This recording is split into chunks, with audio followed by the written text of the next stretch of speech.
Check it out, we got a warning. Wait till it's all plugged in, lights out, and it's ready to rip.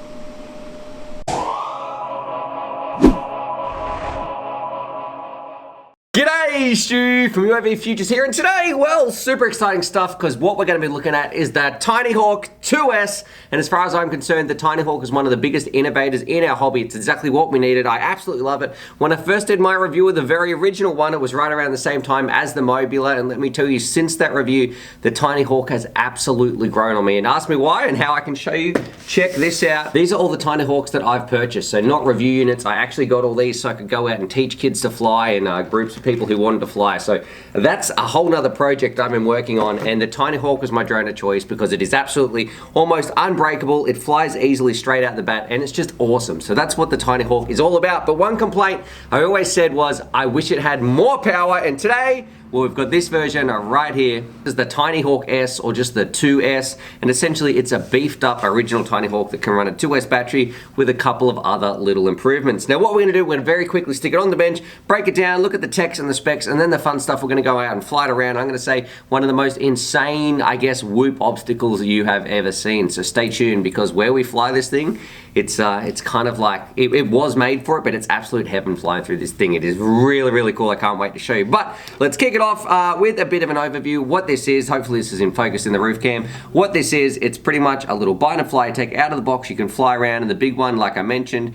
it can go from 1S to 2S. So if you're flying indoors, I would recommend 1S. If you're flying outdoors, you want to go a bit faster, that's where you're going to chuck on a 2S, and it does have plenty of speed. Now if I flip it over, we can start talking about, some of the extras I should say too in the overview. If we stick it on the scales, it's coming in, the drone itself, at about 27 grams. With a battery, the 1S, it's, hopefully you guys can see that, it's about 40 grams. And with the 2S battery, which is coming in at about 43 grams. So it is super light. The battery you've got is a 300 milliamp 2S pack, and then you've just got a 450 1S pack. So they're the batteries that come with it. It also does come with a little separate charger, whether you can charge 2S or 1S, so that's quite nice. It's USB, which is handy. And you get some other little doodads, a tiny screwdriver, bands, all that sort of stuff. So let's put that bit to the side, kick it off, talk about the components a little bit more. Now, one thing that has changed, they've got actually a new little frame. So the top part, they've beefed up some of the struts that come on here. It's a little bit wider in the motor mount, so it should have a little bit more rigidity. It should hold up a little bit better in crashes, although I have broken some of the struts, I should say, on the original TINYHAWK, and I do wish these ones were beefed up even more, even though they say they've been beefed up. But out of all my crashes, I find that seems to be where it breaks. And look, it's not terrible, it still flies, but after a while, you know, if you break every single one, well, I think they're gonna have cheap frame replacements anyway, but I do wish the struts were beefed up a little bit. Flipping it over, underneath, this is where we find some of the stars of the show. So we've got our 4-blade props, which, look, traditionally the old one, I'll see if I've got one. That one's empty. Here we go. Traditionally, so you can see on these ones, we just used to have the tri-blade props.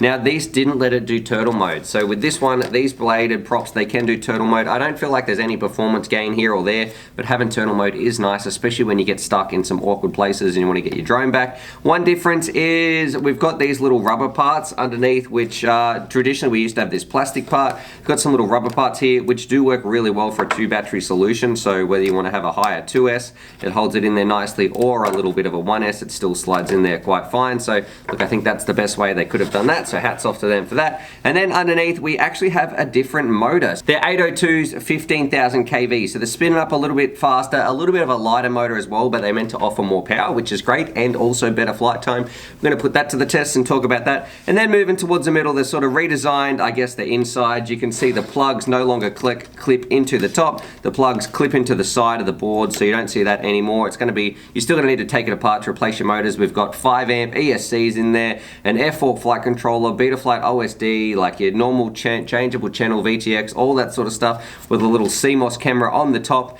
and then your little USB port on the top. So look, on the bench, it's very, very simple stuff. If I talk about the design of the thing, well, they have taken the original, which I absolutely love. I think 10 out of 10 for the design on the original. Originality in the V2, well, they haven't really done too much more to it, but it's still an awesome classic design. design that works very, very well. My favorite part is just how robust it is. The quality of the thing, well, I actually visited Emax, and I remember when we were first talking about, I was over there, I think it was in Shenzhen, in their head office, and we're talking about the TINYHAWK 2 and having some sneak peeks and stuff like that. So it's awesome that I can finally talk about this and have the real one to show you right here in my hands. But they've been, their Emax's quality is absolutely outstanding. From visiting all their stuff and seeing how they make it from start to finish, their quality control, I think you'd be very hard pressed to have any complaints about Emax. And then let's talk about the pros and the cons. And look, this is probably something a little bit different that I feel like some people have skipped over a few little things. And I've had a lot of experience with TINYHAWKs, and these are some things I would like to change. Oh, and also does have a different mounting system for the camera. You can choose 2 different angles, which I think is nice. But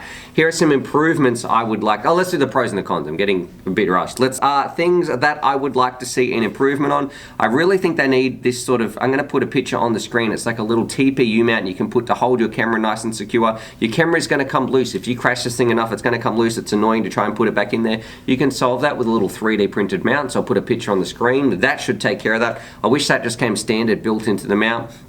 The other part, I wish they beefed up these struts here even more, or just added an extra one, maybe one here and one here. It would be a much more solid, rigid little chassis, even though I think you can get these replacement frames for super cheap anyway. Flipping it over, one thing I am gonna definitely change is this part here. So look, I can understand why Emax did it because it's a good business decision, but as a consumer, what I would like to see is a little bit of a longer cord on here. So when I put this in here, this battery is gonna be fine. So that's absolutely no problem. But what you are going to find is sometimes you have little batteries where they have, I'm going to go get one, hang on. Find batteries that are like this, and when you put that in there, your cord's not long enough to be able to plug in, so it's kind of limiting you to these little batteries with little cords. Some people out there might have some batteries like this, so I don't know. I wish the cord was just a little bit longer so it could cater to both, but this way it does kind of force you into buying these ones, which are, you know, the Emax ones do work that way. So that's it on the con side, and then moving on to the pro side, there is so many. If you want to jump in, get flying, there's never been a better drone to get started with. My original complaint, I guess, with the power part, with using 1S, and when you're going outdoors, this thing just really didn't cut it as much as something like the Mobula 7. This is the best of both worlds. Being able to switch between 1S and 2S is extremely important in my books. It means you've got a drone for everything. You've got a drone for indoors, so nice gentle flying, having some fun, and then you've got a bit of a crazy drone when you want to go out to the field, rip it around, and this thing can really scream. By boosting it up to 2S, I do wish the battery came a little bit bigger, but yeah, you are going to be absolutely ripping it through the skies, having an awesome time on 2S. So really, they've done a fantastic job. It's super durable. I know how well they hold up. It flies great. I really don't have too many complaints, and especially given the price, I think definitely a massive thumbs up. Anyway, before we go out and fly this thing around, a couple little extras too. You get different rate profiles. So we're on between 1S and 2S. You need to make sure you change your rate profile to do that. Otherwise, you might burn out some motors or something like that. But what we should do, let's jump out of the field, fly it around, and yeah, show you this crazy track and just how well the TINYHAWK 2S performs. So let's do it. Have some fun. 3, 2, 1. But outdoors with some TINYHAWK 2S action, show you some DVR, then we're going to head indoors, check out some crazy madness, one of the coolest obstacles I've ever seen. But let's do it outdoors anyway. Whoop heaven, what better place than to test out the new TINYHAWK 2S, or the S. Alright, let's do it. Okie dokie, here we go. Let's rock and roll with some onboard DVR, doing 2S first before we go fly around 1S. And look, I'm just going to show you a bit of a mishmash of different flights. Look, there we go, punching up into the sky on 2S, because I'm well aware that nobody wants to watch an hour of DVR anyway. So I'm just going to throw a couple of different random flights in there and let you be the judge.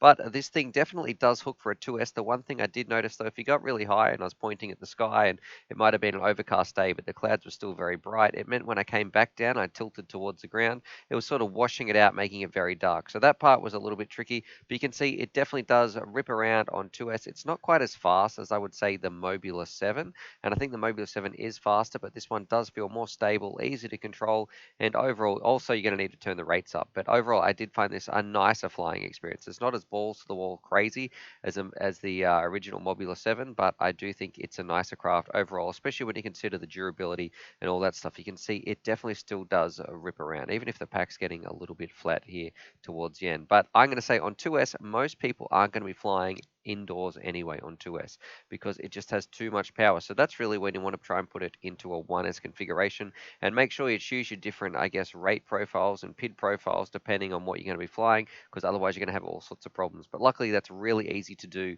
in the menu. You can see on the 2S, in the OSD menu I should say, you can see in the 2S configuration too, it's still fairly easy to fly slow if you're flying around indoors. You are going to get longer flight times if you're using 2S while flying this, because you kind of just need to take it easy and you're not hammering the throttle all the time. And then I think I try to go under, get a little bit sneaky. There's a bridge coming up here that I think, yeah, I can go under there. And of course, I was like, yeah, I got this. And that didn't happen to be the case whatsoever. So this bridge right here, I thought that gap would be big enough, but nope, it just didn't happen. Right, this is what we want to see. We've come to see this thing on the ground, but you wait till it's all plugged in, lights out, and it's ready to rip. Let's have some fun. Okie dokie, let's check out some 1S footage of the TINYHAWK V2 or the TINYHAWK S flying around this Rubik's Cube, and I'm going to also put a race at the end of this where we had a whole bunch of people racing. So much fun, crazy footage at the end, so definitely stick around for that race. I'll put it after my outro, all that sort of stuff. But in regards to this one, on a 1S, it just feels, and what do you guys think of this cube as well? Like, is this not the coolest obstacle you've ever kind of seen for drone racing? I think it's going to definitely turn some heads when it finally reaches its full form. But in regards to this, it still feels exactly like the original 1S, original TINYHAWK. I couldn't notice too much of a difference. Almost gave myself a haircut there. But yeah, it pretty much feels stock standard. It's still very smooth, easy to control, and if you're going to fly around indoors, 1S is definitely where it's at, because I really feel like 2S is far too much for 99% of the pilots anyway. At least it is for me, and then I think have a little crash into the net. But what do you guys think? Would you be flying this thing around on 2S or 1S if you had it? What do you think about the whole design of being able to switch between the two? I know you do have to buy more batteries, but I really like the fact that with this and a couple of extra batteries, you have a very versatile drone. Beginners are going to like it. Experts are going to like it. It's just fun to fly. It works out of the box. It's super durable. You get spare props this time. It can do turtle mode. It just seems to be an upgrade in almost every way. I really just wish they included those little camera adapters, and that's probably the one part I'd want to do, and also extend the lead. So anyway, what we should do, let's jump out, do the outro, and then of course stick around, because you're going to see some of my favorite races that we've done using this Rubik's Cube. It was awesome. Rightio, so there it is. There's my review of the Emax TINYHAWK S, or the 2S, whatever you want to call it. I'm going to link it down below, and overall I think it is a fantastic, just all-round fun drone. Whether you're a beginner, whether you're an experienced pilot, I really like what Emax is doing. I love the original TINYHAWK, or if I put that... I love this thing right here, and this is just kind of improving on it in every single way. That doesn't mean that it's not perfect, but probably I would like to change, make sure the little lens protector or the little cover, whatever it is I linked before, I'd love it to see if that was on here. Extend those little wires. The camera, it can get a little bit of the wide dynamic range, can go a bit funny when you're going from like a cloudy sky, flipping down and looking at the trees, so it can take a little bit of a while to adjust. And also, even though they boosted up the struts, I wish they were a little bit beefier in here as well. So that'd be my only little recommendations for maybe a version 3, but probably on the things I absolutely love.